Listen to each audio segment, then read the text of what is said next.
The seats of the 2008, they are really comfortable and, very important, they deliver loads of support, a lot more than I expected from an SUV. Sitting inside of the car, it's always something you have to get used to because you do have this so-called iCockpit, which means you do have a quite small steering wheel and you do not look into the cockpit through the steering wheel, you look over the steering wheel, which really is something, yeah, it works, but it's fresh and new, let's say it that way. But for me, as a tall person, I have to say the steering wheel really cuts off a piece of the lower part of the cockpit, but that's not a big issue. It's just something you really do not expect or something you need to get used to. You do find loads of glossy black surfaces inside of the 2008, like in the center console, which looks quite nice at first glimpse, but on one hand you would instantly find every finger and thumb on it, and on the other hand it is very easy to get scratches on it. So it does not look nice all the time, so you always have to polish it. And so you do find this in quite a lot of the modern cars, but it is for me not reason enough to really like it. The 2008 is, made as an SUV, which means we do find quite a high shoulder line, and which this means we do find quite small windows. But nevertheless, this car is an SUV. It doesn't really feel like an SUV because when you sit in the car, you really sit quite deep in the car. And on the other hand, even though we're talking about this high shoulder and the small windows, you really have a quite nice surround view.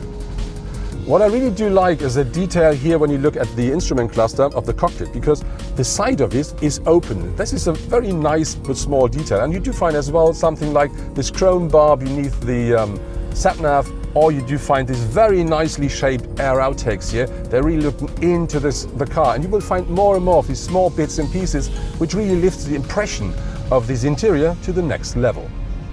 The boot size has grown because now the 2008 delivers 405 liters with the rear seats up. This is about 55 more than with the predecessor. When you fold down the rear seats, that increases to 1,467 liters as maximum. And you do find this variable floor here, which you can open, and with this one you can define how you want to use the space of your boot.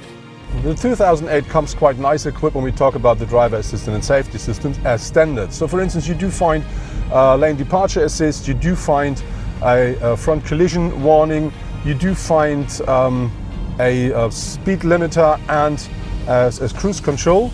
But of course you can have a lot more. So you can have, if you want, a rear view camera, you can have an adaptive cruise control, you can have a real lane assist which keeps the car on the center of the road, and many, many more. So if you want, you don't have to miss anything regarding to this inside of the 2008. Regarding to the compartments in the car, you do find quite nice compartments in the doors at the driver and co-driver door, which also fits bigger bottles. On top of this, you do have at the center console in the lower part an open, quite nice compartment, and in the upper part you do find something which you can close, which means you can just hide things nobody should see when somebody looks into the car from the outside. On top of this, you do have two cup holders in the center console and a small compartment beneath the armrest. Another thing which is, I think, quite important, you do find two USB sockets in the car, and one of those is the new one, the USB-C, and the other one is the USB-A, which means now you don't need an adapter if you want to charge your phone. The iCockpit is something you will find in all the new Peugeots, and this is the same with that car here. And this is always a combination out of the digital cockpit, a small steering wheel, and the center instrument cluster, which is also digital. That comes as standard as a 7-inch, but you can have up to 10-inch.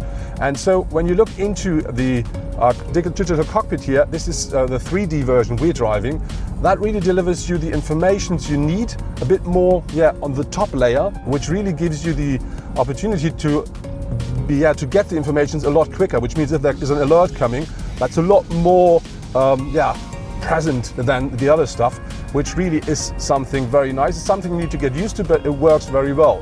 And on top, very important with that car is now Apple CarPlay and Android Auto are also always on board.